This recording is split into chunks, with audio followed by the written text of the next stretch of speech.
Tenía 18 años ya. Y por ahí venía él. Claro, yo pasé bailando y él me vio. Preguntó quién era. Venía enfrentándonos y yo siempre me sentí un poquito menos. Y mi prima era toda coqueta. Mirá, le digo, ahí viene. Porque lo había visto ya también. Y él venía cruzándose todo. Y digo, te viene a sacar, te viene a sacar. Sí, mi prima se acomodó. Resulta que cuando llegó a la mesa me sacó a mí a bailar. Claro. Y ahí, bueno. Bueno, ¿y Ahí no me preguntes más. cuánto tiempo le llevó eso, la conquista al No te caballero? digo, bueno, la conquista poco, pero me tuvo 5 años de novia. ¿Y era bueno convenciendo? Era medio. Yo era más romántica que él. Bueno, cuando hablamos de la época de oro de nuestros ferrocarriles, esos ferrocarriles, después de la piel de gallina lo que voy a decir, tenían gente de oro. Y acá hay un señor que vale oro. Un placer enorme esta charla, en serio. Un placer enorme. Que agradece bien. Felicitaciones. Yo me siento contenta porque por lo menos algunos se acuerdan del ferrocarril. Otros capaz que ni se acuerdan, pero yo me acuerdo. Siempre me acuerdo. Hola amigos, este video que van a ver ahora, que es la parte 5 de nuestra visita a Carué, al lago Epecuén, a las ruinas de la villa Epecuén, vamos a dar por finalizado nuestro viaje del año 2023.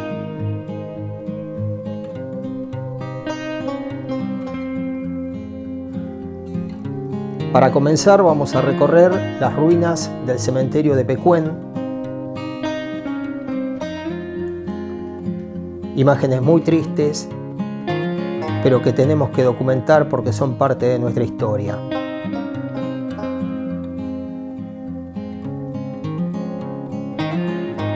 Luego tendremos una entrevista con el señor Héctor Dota y con su esposa Elena. Héctor es ferroviario de toda la vida, jubilado en Carué, tenía a su cargo la boletería de la estación y nos va a contar cosas de su vida de ferroviario. Vamos a hablar también con Elena, su esposa, locutora y reconocida actriz del ámbito local. Una charla muy agradable que no se pueden perder. Y obviamente quiero agradecer a Héctor, a Elena, a Eduardo, a toda la familia Dota. Quiero agradecer a Daniela Ibarra, que hizo posible este contacto. Quiero hacer un agradecimiento especial también al señor Pablo Novak, al señor Sergio González, guía de turismo de Carué.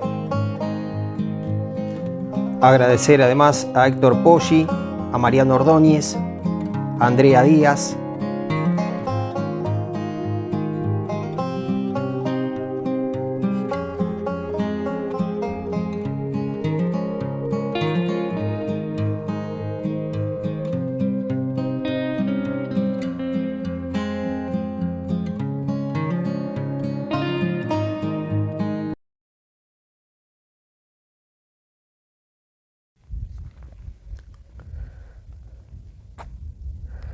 Bueno, y acá caminando por las ruinas del cementerio, yo ayer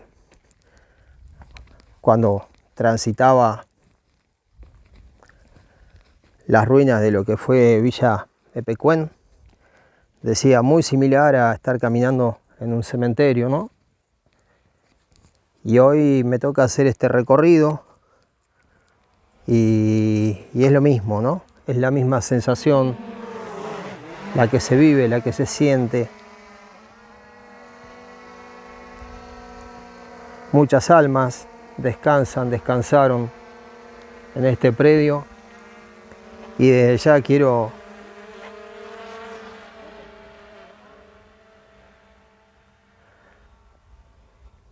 mandar un saludo y mis mayores respetos a los familiares de la gente que que descansa acá. Sergio nos contaba una parte de la historia de este cementerio y nos decía que cuando se vino el tema de la inundación,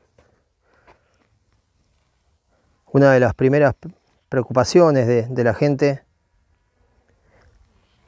fue trasladar los restos, porque sabían que la inundación iba a ser importante. Tengamos en cuenta que en la parte de la villa se llegó a un nivel de 6 metros más o menos.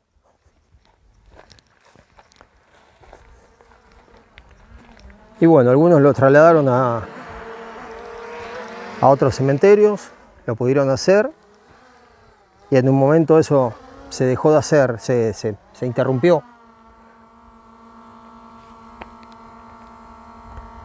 Esto quedó sumergido.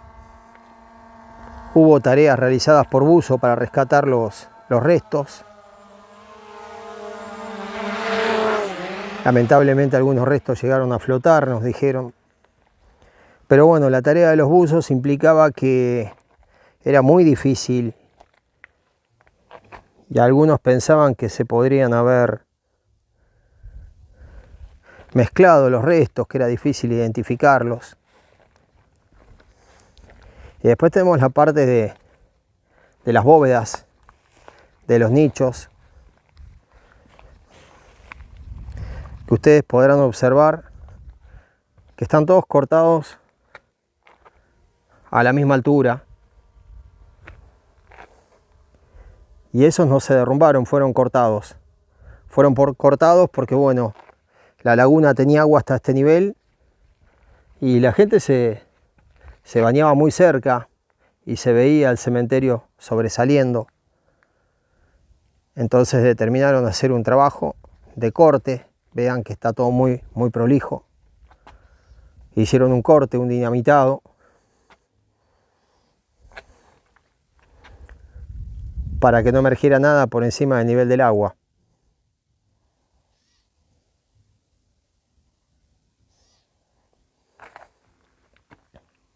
Vamos a ver acá, por ejemplo, García Gutiérrez David falleció en el 70 a los 76 años. Cándido en el 72.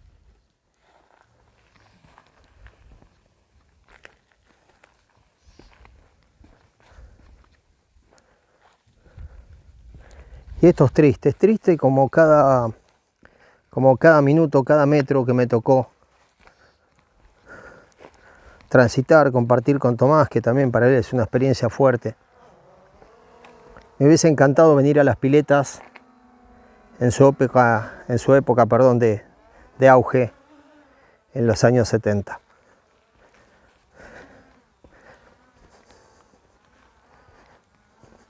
Pero son esas cosas que tiene la vida, ¿no? Primero no venía porque era chico y después, bueno, en un futuro vamos a ir. Sí, tenemos que ir a conocer Carué, tenemos que ir a las piletas.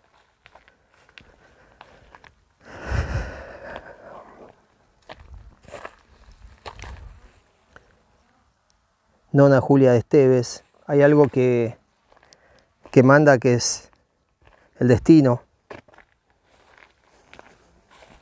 lo inesperado.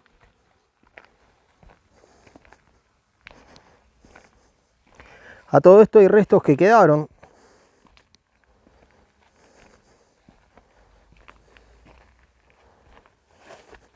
Quienes pudieron lo trasladaron, pero algunos quedaron. Por eso van a ver cada tanto que hay alguna ofrenda floral. Bueno, acá están las partes de bóvedas que tienen en varias, lo he visto, tienen como tapadas, como bloqueadas las puertas con mampostería. Imagino que eso debe haber sido cuando se vieron venir la inundación, ¿no? Para de esa forma poder ponerle un límite, un freno a lo que muy difícilmente se puede controlar, que es el agua. Yo cuando era chico siempre me preguntaba lo mismo, y es como el huevo y la gallina. ¿Gana el fuego o gana el agua?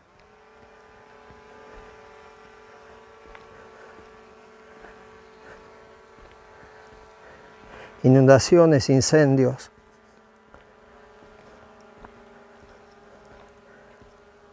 Son los fenómenos más complicados con que el hombre se tuvo y se tendrá que enfrentar.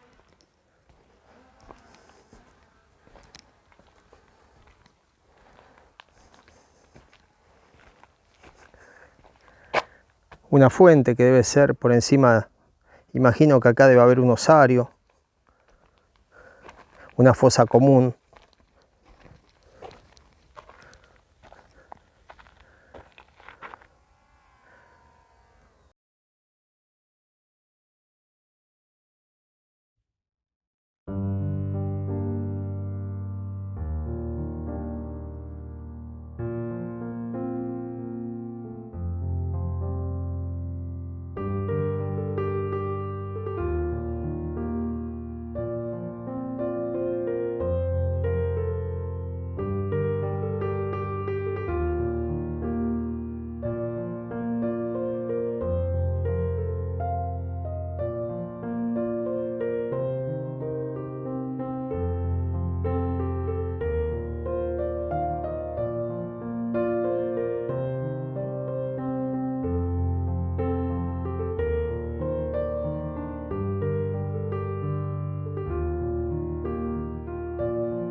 Bueno, estamos en Carué. Carué es una ciudad que fue ferroviaria por excelencia.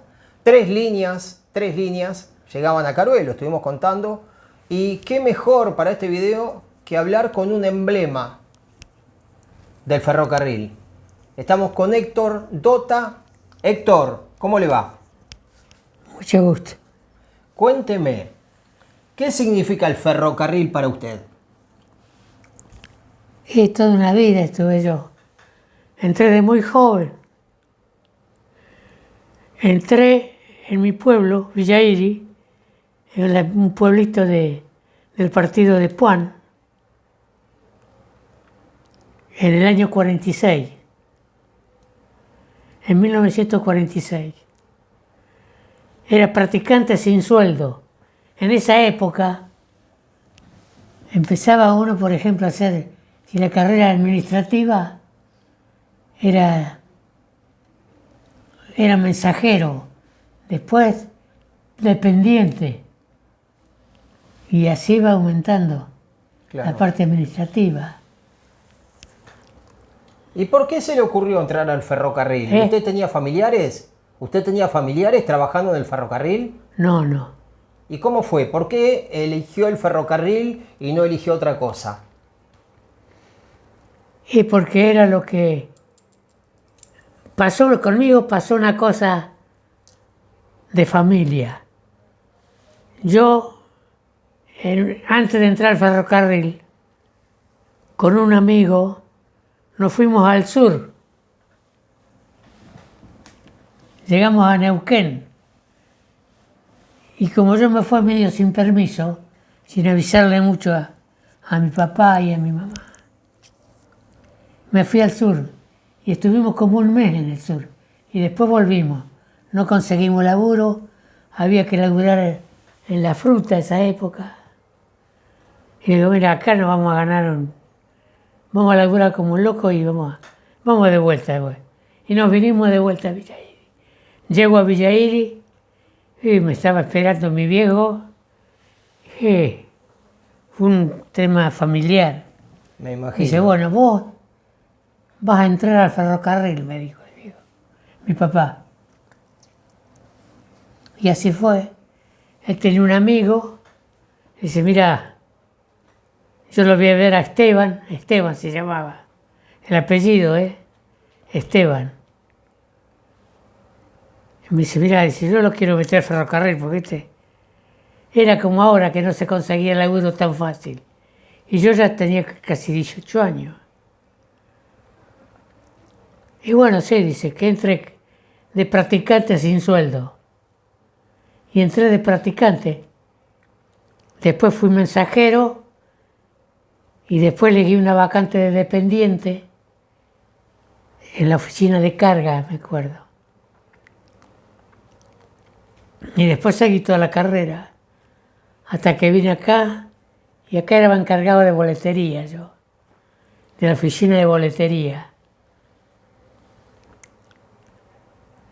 Y anduve relevando después.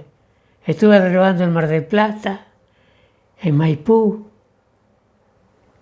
en Punta Alta o Puerto Belgrano. Era relevante general yo. Yo relevaba jefe de estaciones. En Saavedra también, me dicen. En Saavedra estuve mucho tiempo. Claro. Era auxiliar. Ya estaba casado yo con ella Auxiliar. cuando estuve en Saavedra. ¿En qué año llegó a Carué? A Carué, Sí. en 1950. 1950. Claro, ya mis papás estaban viviendo en Epecuén. Mi viejo era el encargado de las termas provinciales. Y bueno, yo me quise afirmar, llegar a donde está mi familia. Y así vine a Carué, atrás de ellos. Ellos vivían en Epecuén y yo vivía acá en Carué. ¿Y se jubiló en Carué?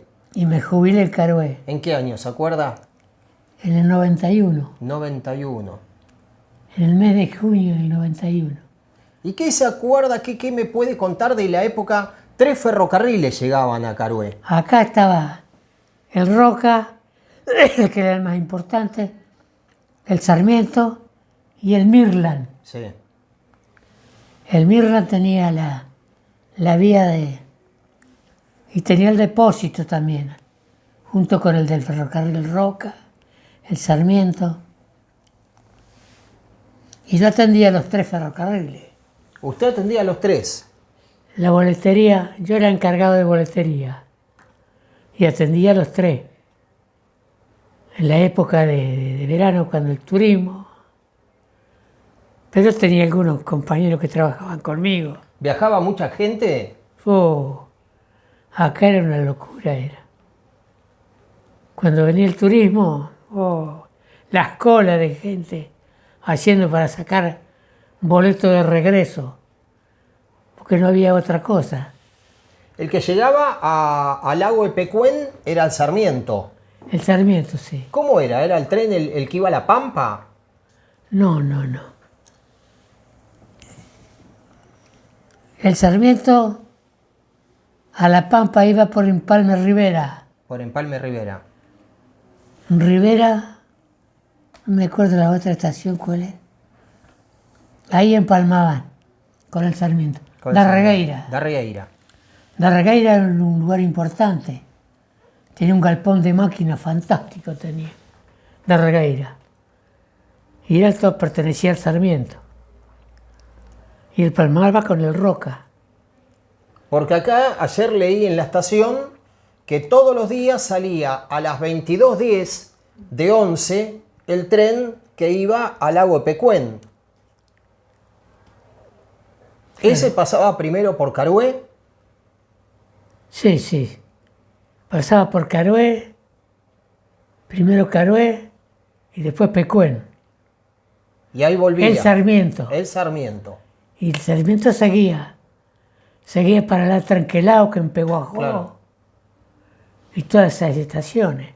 Carlos Casares. ¿Y usted era empleado del Roca? Yo era empleado del Roca. Pero le tocaba atender todo. Sí, yo atendía todo acá. Acá todos atendíamos. Claro. Pertenecíamos y atendíamos a todos, a todas las líneas. Al Belgrano. Era Belgrano, Claro. Primero fue Mirland, claro. Y después Belgrano. Belgrano. ¿Y se acuerda usted el último día que anduvo el Midland, por ejemplo? ¿El último viaje del Midland? No me acuerdo en realidad. Porque el Mirland sí, después paró. El Mirland tenía ferrocarril, equipos de pasajeros, Sí. equipo especial de encomienda para distribuir en las estaciones. Y acá se recibía mucho de Bahía Blanca, por ejemplo, encomiendas para el Belgrano. Después fue Belgrano. Y nosotros atendíamos todo. ¿Viajó en tren también muchas veces? Yo, Sí. sí. Viajé a Bariloche. ¿A Bariloche? Cuando me casé con ella, nos fuimos a Bariloche. ¿Se fueron de luna de miel en el tren? Viajaron en el Expreso Arrayanes. ¿Se acuerda de lo que comían en el restaurante ella? Una belleza viajar en ese momento en el tren. Claro. Todos los trenes, por ejemplo, nosotros íbamos en primera Sí. y te apagaban la luz, tenías una lucecita por si querías leer, te traían una almohada, viajabas, bárbaro. No, él se ríe porque yo nunca me puedo olvidar cuando pasamos a comer, Claro. que nunca comí un bife de chorizo tan rico y unas papas tan ricas como comimos en el tren. Y eso estamos hablando, ustedes hace 61 años que están juntos, marido y mujer, y se conocen hace cuánto. Y me tuvo 5 años de novio, Por eso. así que ¿Qué? ¿Costaba mucho que se decida? no se decidía. ¿Y usted de dónde es? De acá, de acá. De acá, de acá. De acá. O sea que él vino acá a Carué y armó el, Me conoció a mí, no se fue más. armó el nidito. No se fue más. No se fue más. ¿Cuántos hijos tienen? 5 hijos 5 y hijos. 9 nietos. ¿Y alguno trabajó en el ferrocarril? No, ¿No? no. Todos agarraron otros caminos. Mi hijo trabajaba, bueno, de chiquito empezó a trabajar a los 12 años en una tienda, después le tocó el servicio a los 18 años, cuando en la época de Chile, y después cuando viene, mi cuñado, el marido de mi única hermana,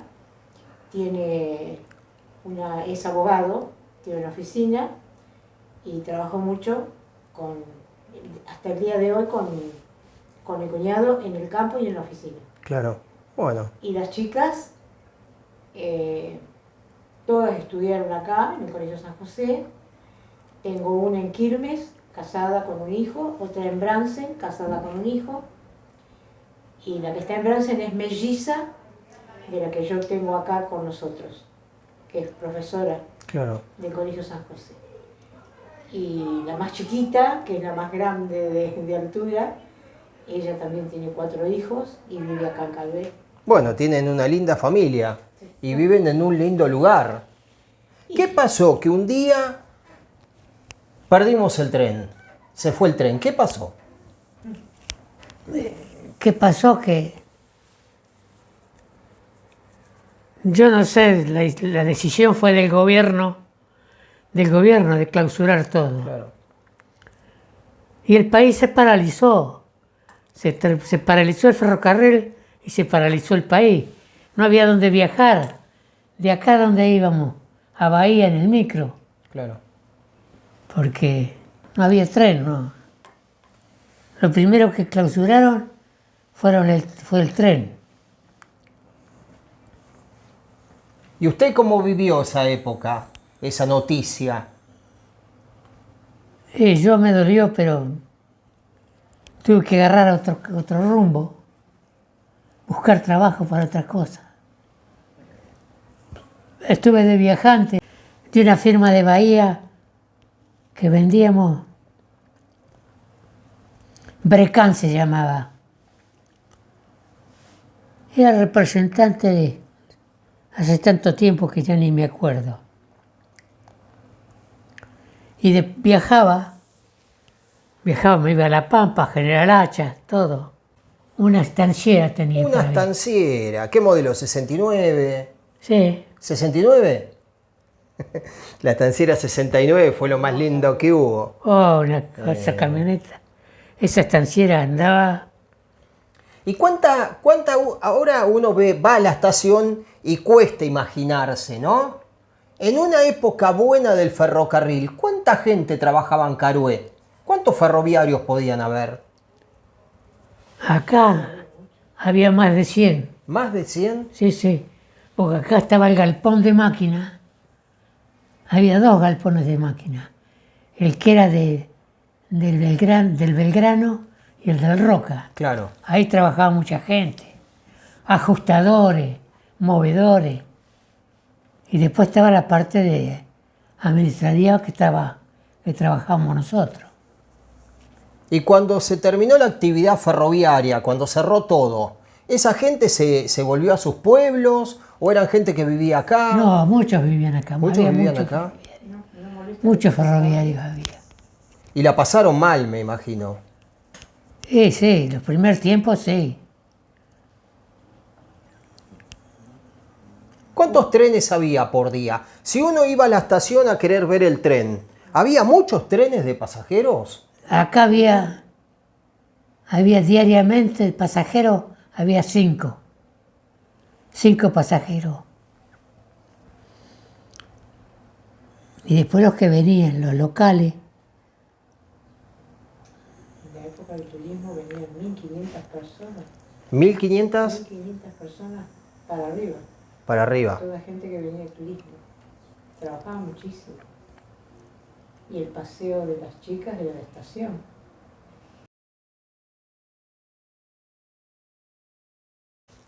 ¿Cuánto hace que usted no va a la estación? ¿Usted iba a pasear por la estación? ¿Seguía yendo a la estación? Sí, sí. Yo he venido. La última vez estuvo un pariente y anduvimos y le sacamos fotos. Un restaurante ahí. Claro. Y de vez en cuando vamos con mis hijos a comer algo, a tomar un café o comer una pizza. Está acá en la cuadra. Claro, muy cerquita. Nosotros estuvimos grabando ahí. Yo le quería hacer una pregunta. ¿Ustedes iban a las termas? ¿Sí? ¿Disfrutaban eso? A la laguna. La laguna me gustaba. Claro. Con mis primas. Sí. Disfrutamos muchísimo. Yo eso sí no tomaba sol, yo tomaba sombra. ¿Y cómo vivieron la época de la inundación? ¿Cómo se acuerda la época de la Eso inundación? no quisiera ni acordarme. ¿No? Y peligraba Calvé, Claro, peligraba todo Calvé. Acá hubo un muy mal manejo de todo lo que pasó. Yo no quiero tocar mucho ese tema porque no quiero herir a personas, claro, pero fue muy feo, muy feo. fue feo. Gracias lo único que puedo decir que gracias al movimiento juvenil que hicieron, se salvó Calvé. En la época estaba Dualde, porque nadie se movía, las personas grandes que podíamos movernos, no nos movíamos para que hicieran algo, porque Claro. nadie venía en ayuda nuestra. Acá se abrían las compuertas de todos lados porque cada uno quería salvar su pueblo. Y el agua queda toda acá, porque nosotros estamos en un pozo. Y entonces se levantó la juventud radical era. La mayoría eran radicales, otros no. Pero no había política en eso, había Claro. deseo de salvar Calvé, porque el agua se venía acá. Traspasó el Cristo quedó hasta los pies, el Cristo que hay yendo en el costanero, Claro. el agua llegó hasta los pies del Cristo. ¿Te podés imaginar lo que es? Y bueno, se hace un levantamiento de la juventud, apoyada por todas nosotros, por toda la gente grande, y logramos que venga Dualde. Y ahí empezó el asunto de poder salvar Calvé de alguna manera. Se prohibieron el cierre de las compuertas. Bueno, y a poquito yo no te puedo explicar mucho porque pasaron mucho tiempo y no recuerdo bien cómo fue, pero sé que gracias a ese movimiento lograron que los gobernadores o lo que fuera en ese momento nos escucharan. ¿Y ustedes pensaron irse en algún momento? Yo no. ¿No? ¿Nunca? Él tampoco. Nunca. Y te pregunta, ¿cuál fue tu recuerdo más lindo? El gremio ferroviario fue muy importante. Era muy numeroso.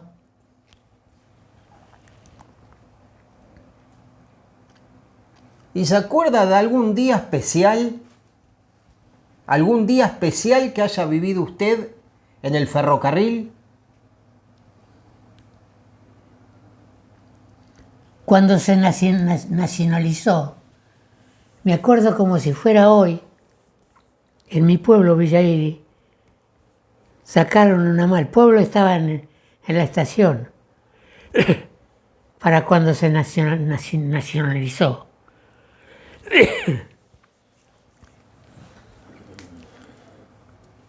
Porque yo trabajé también con los ingleses. Claro. Lo que no cambió es la administración que tenían. Se siguió con la administración de los ingleses. Claro. El sistema contable era el de los ingleses. Una cosa extraordinaria. Ahí no se podía meter la mano en la lata. No se podía. Porque un documento con el otro llegaba el momento que se cantaba, que salía, Claro. que se descubría. Así que con los ingleses eran estrictos, pero verdaderamente en el ferrocarril, cuando en la época de los ingleses, no hubo mejor. Mejor que ellos no hubo. No hubo ninguna administración. Tal es así que la estación de Pecuén no se inundó, Claro. porque estaba hecho arriba. La habían hecho arriba. No se inundó, jamás llegó el agua a la estación. Bueno, y Héctor, como buen ferroviario, como un hombre puntual, tiene el reloj. Tiene un reloj. Usted usa reloj. Como buen ferroviario, ¿la puntualidad era lo más importante? Ah, sí. Había que ser... Decirle de los turnos que tenías, los turnos, decirle el horario de turnos que hacías. ¿En qué horarios trabajaba usted? Yo trabajaba, tenía turno rotativo. De repente estaba 8 horas en el turno de 12 a 20 y otro de 20 a 4. de 20 a 4 de la mañana y de 4 a 12, Claro. las 24 horas. El primer día en Caroe, cuando llegué a las 5 de la mañana de un sábado 19 de agosto de 1950. Llegué a Cacaroe. En tren. Entré, sí.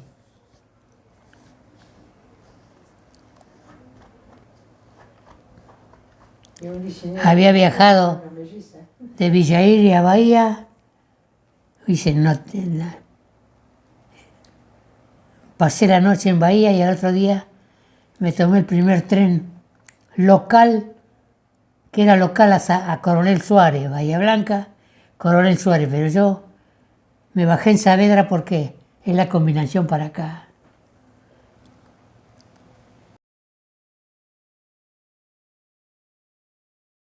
Venía, por ejemplo, podía venir del lado de Rivera, Sí. por acá y seguía Epecuén, Salqueló y así. Peguajot, Casares, Trenquelauquen, toda esa vía. Acá se podía viajar por el Sarmiento. ¿Y el Roca? Y el Roca hacía vía Bolívar, que le llamaban, como la estación de Bolívar. Nosotros teníamos Caroe, Plaza Constitución, vía Bolívar. Caroe por el Sarmiento. Caroe. Caroe, Pecuén, Peguajó, Trenquelauquen, a 11. A 11. La estación 11 en Buenos Aires. Y después estaba el Belgrano, que el Belgrano iba a un nombre de ciudad. ¿Cómo era que se llama? O el Mirland. El Midland. Puente Alsina. Puente Alsina. Puente Alsina. Puente Alsina. Puente Alsina. Puente Alsina.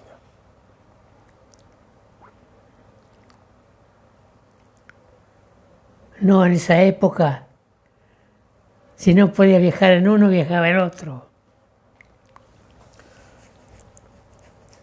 ¿Le gustaría que vuelva el tren de pasajeros a Carué? A mí me parece que sí. Y sabe que hay posibilidades que vuelva, ¿no? En una oportunidad vinieron, que iba a pasar un tren, fueron a inaugurar y qué sé yo, y nunca vino ese tren. Ese día vino y se fue. Si usted volviera a nacer, si naciera de vuelta, si hoy tuviese 17 años, ¿sería ferroviario? Sí, yo sé. Esa es la respuesta que yo quería encontrar. ¿Y a usted le gustaría, la llenaría de honor que él fuera ferroviario? Por supuesto. Qué lindo. Elena me contaba una anécdota triste que le tocó del ferrocarril. ¿Me la cuenta de vuelta? Esto que te acabo de decir. Pero quiero que me la repita. Cuando en la época de Perón, más allá de la idea política que podamos tener cualquiera de nosotros, eso me lo acuerdo muy bien porque nos tocó viajar. Primero viajábamos cuando íbamos muy seguido con mi madre a Buenos Aires. Ella tenía parientes allá. A mí no me gustaba Buenos Aires, pero la seguía. Y viajábamos en tren de madera, en coche, asientos de madera. Asientos de madera. Durísimo. Claro. Pero después en la época de Perón se inauguran, de cimiento, los asientos tapizados. Tanto en primera como en segunda. O sea, todos los asientos Claro. tapizados. Un tapizado, me acuerdo, color gris.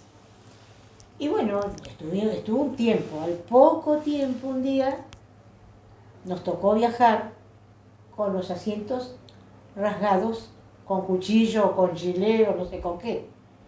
Habían tajeado todos los asientos. Claro.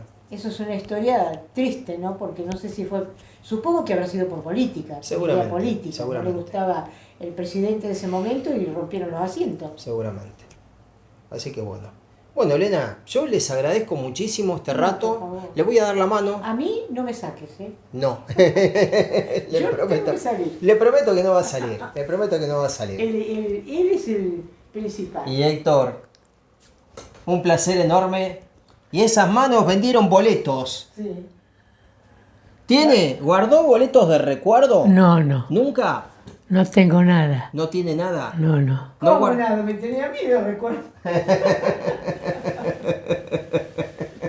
Si me conocí siendo ferroviario. Claro. Ah, ¿dónde la conoció? Eso quería saber. ¿En la estación? No. No, pero siendo ferroviario. ¿Usted no habrá ido a sacar un boleto y lo conoció No, a él? no. ¿Dónde se conocieron? En esa época, las chicas hacíamos el paseo que le decíamos la Rambla. Claro. A los costados se ponían todos los muchachitos y en el medio las chicas todas paquetas iban y venían y los chicos nos decían piropos. Los picaflores. Bueno, ahí en esa ramblita, La vuelta al perro. la vuelta al perro, la rambla, qué sé yo. Ahí lo conocí, pero yo no le daba bolilla, para nada. Pero él me pispió, después Claro. me contaron mis amigas. Y después hubo un baile en la municipalidad, hacían los bailes, en la intendencia, un baile lindo, hermoso, como si viera cualquier otro pibe, ¿no? Tenía 18 años ya. Y por ahí venía él. Claro, yo pasé bailando y él me vio. Preguntó quién era. Venía enfrentándonos y yo siempre me sentí un poquito menos. Y mi prima era toda coqueta. Mirá, le digo, ahí viene. Porque lo había visto ya también. Y él venía cruzándose todo. Y digo, te viene a sacar, te viene a sacar. Sí, mi prima se acomodó. Resulta que cuando llegó a la mesa me sacó a mí a bailar. Claro. Y ahí, bueno, Bueno, ¿y que cuánto ahí no me tiempo, preguntes más. cuánto tiempo le llevó eso, la conquista al No te caballero? digo, bueno, la conquista poco, pero me tuvo 5 años de novia. ¿Y era bueno convenciendo? Era medio, yo era más romántica que él. Bueno, cuando hablamos de la época de oro de nuestros ferrocarriles, esos ferrocarriles, después de la piel de gallina lo que voy a decir, tenían gente de oro. Y acá hay un señor que vale oro. Un placer enorme esta charla, en serio. Un placer enorme. Que él se viene. Felicitaciones. Yo me siento contento porque por lo menos algunos se acuerdan del ferrocarril. Otros capaz que ni se acuerdan, pero yo me acuerdo. Siempre me acuerdo. La gente no solo se acuerda del ferrocarril. ¿Eh? La gente no solamente se acuerda del ferrocarril. La gente ruega que vuelva el tren a los pueblos, que los pueblos vuelvan a tener conexión, que los chicos puedan ir a estudiar, que las parejas se puedan encontrar, que las familias se puedan Y encontrar. en la sesión local, ¿cómo lo extraño? En la sesión local, que era Constitución, Claro. 11, los que venían a trabajar. Eso se acuerdan del ferrocarril. Bueno amigos, Raskin y Purredón, la estación hoy convertida en una terminal de micros de larga distancia, Carué, con una luna que tenemos ahí, no sé si se podrá llegar a apreciar. Y esto terminó, terminaron estos videos. La verdad soy un bendecido de la gente que se cruza en mi camino, estoy emocionado todavía. Fue muy fuerte, muy valioso hablar con Elena y con Héctor. Quiero agradecer a Eduardo, quiero agradecer a Dani. Y bueno, con esta postal, con esta imagen, yo me corro de la cámara porque es lo que quiero que vean. La estación